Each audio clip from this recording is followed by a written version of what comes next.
Yo, what's up, studs and chads? We got news about Modern Warfare 2 and Modern Warfare 3 Remastered multiplayer. We got news about Cyberpunk, PS5 and Xbox, and we got 8 stories at our hands. So let's go for 1 like on the video. I think you can do it. But at our number 8 spot, there was a study posted online, and this is a very good study. Wake your kids up, pull your wives from the kitchen. I mean, they can do the dishes later on, guys. This is more important. We're hearing that 10-year-long study confirms no link between playing violent video games as early as 10 years old and aggressive behavior later in life. I mean, who would have thought, right? Like, if your daddy points finger at you, show him this study. This is a 10-year-long study, and it was done on GTA 5 and various other games, which is kind of ironic because GTA 5 is near 10-year-old, right? It says that a 10-year longitudinal study published in the Journal of Cyber Psychology, Behavior, and Social Networking on a group in early adolescence from as young as 10 years old investigated how playing violent video games at an early age would translate into adulthood behavior. 23 years of age, and personally I'm 24 years old, homie, and let me tell you, I played games like God of War when I was like 12, 13 years old. I've done like Easter eggs, or I should say like Kratos done Easter eggs with the NPCs there. I was just holding the controller, and Kratos is the manliest man alive, okay? Obviously nowadays they have stripped him from his manhood and they put him in Fortnite, they clip his nuts and whatnot. That's a different story for another day. We're not gonna talk about it. But PS2 graphics, ladies and gentlemen, I witnessed all of that. I played games like San Andreas, GTA 4, GTA 5, Call of Duty pre-skill based matchmaking lobbies. So I look at this, I'm like, damn. And it also says the study found no correlation between growing up playing video games and increased levels of aggression 10 years later. Ladies and gentlemen, they're gonna be putting this in our kids' history books, okay? Like, this is a massive W. I better see every single one of you smashing the like button, okay? It's not gonna get any better than this. It's all downhill from here, guys. But at our number 7 spot, let's bring in some depressing vibes, alright? We're hearing that Cyberpunk 2077 has lost 79% of its player base on Steam since launch, and we got our experts all around, and expert says that, hey, nice attempt to damage control, Sony.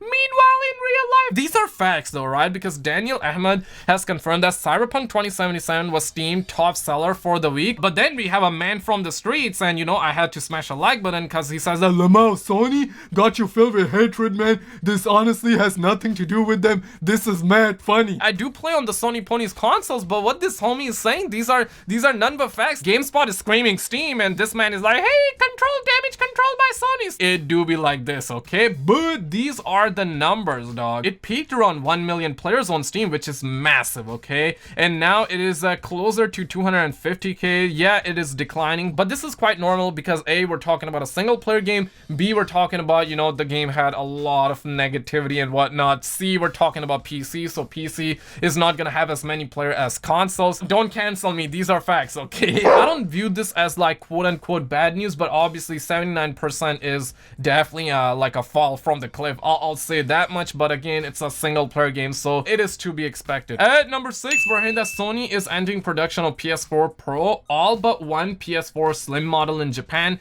and apparently this is the model that they're not canceling, but they're halting production of every single console. And in my expertise, that is pretty good. I say just cancel every single PS4 production. Okay, just focus on making more PS5s, maybe cut the cost down by $100, maybe just sell for $20. I mean, I'm just kidding here, but seriously, just focus on making PS5s because PS5 can play PS4 games. I mean, duh.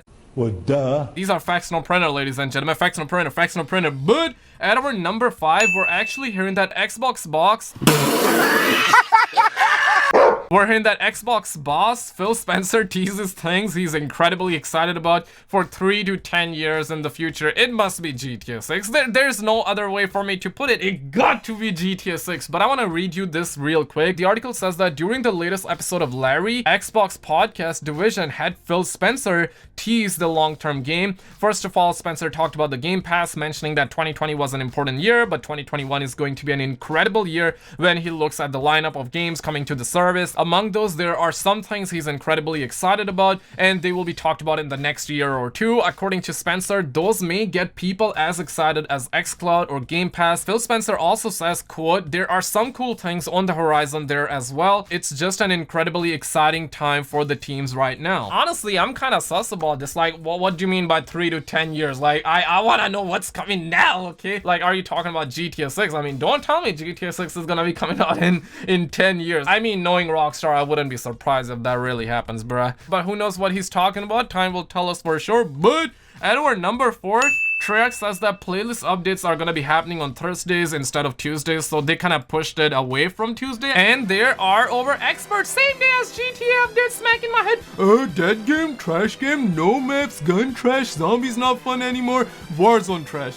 But at our number 3, we're hearing from Tom Henderson himself. He did a massive live stream, so we're still finding more information from his live stream. He talked about Modern Warfare 2 Remaster and Modern Warfare 3 Remaster. I'm just gonna go through it like tuck. Says that Modern Warfare 2 Remaster multiplayer won't release instead of a new Call of Duty game. A new Call of Duty game is a priority. He also says that Modern Warfare 3 single player is in the works. We may get it in the middle of the year before Call of Duty 2021 because they have signed a deal with PlayStation, and if that really happens, I wonder if it's gonna come out like 30 days early on the PlayStation, just like how Modern Warfare 2 Remaster was like a 30 days early deal for PlayStation, even though in the recent times they have canceled that deal. But these leaks first happened back in 2017 and 2018, where we did hear that Activision and Sony actually signed a deal, and when Modern Warfare 2 Remaster released, it was first on PlayStation, so that did confirm that those leaks that happened back in 2017 and 18 were in fact genuine. He also says that Modern Warfare 3 Remaster is in the works, but he's not sure about the dates because of the Ronnie situation. And there are a bunch of leaks flying around. Some are saying it's gonna happen in January, February. I don't believe in that.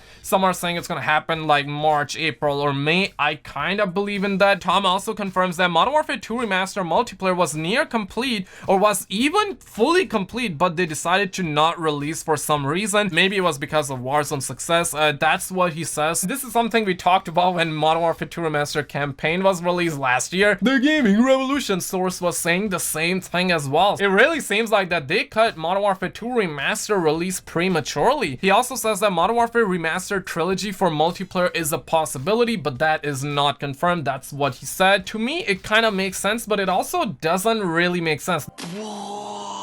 The reason it makes sense here is that because they're probably gonna release Modern Warfare 3 Remastered campaign only without multiplayer. I mean, that's like Activision 101. And then later on, they're probably gonna release Modern Warfare 1, 2, and 3 multiplayer remaster as our trilogy, like without campaign. And it kind of makes sense because they're probably gonna add like skill-based matchmaking. They're probably gonna sell it for like $40 or $60 or maybe a Benjamin. I mean, who the f knows? At our number 2, we got a couple of images of the brand new PlayStation skin. This is made by a man from the streets, and yes, I'm a little bit late on the situation, but hey, might as well just throw it in the video instead of making a different video, right? And the controller does look pretty good. I really like those colored buttons. I really wish that it was on the real PS5 controller as well, but honestly, who the F looks down on the controller while playing? So in a way, it's perfectly fine, but this is a really nice looking PlayStation 5 with a PS2 theme. At our number 1, well, the PlayStation Plus January 2021 free games are now available to download. It includes Man-Eater, Greedfall, and Shadow of the Tomb Raider. Make sure you put them in your download list, but share your expertise, like and subscribe. Check out our video on the screen. You're gonna get a kick of dopamine, and I will see you right there.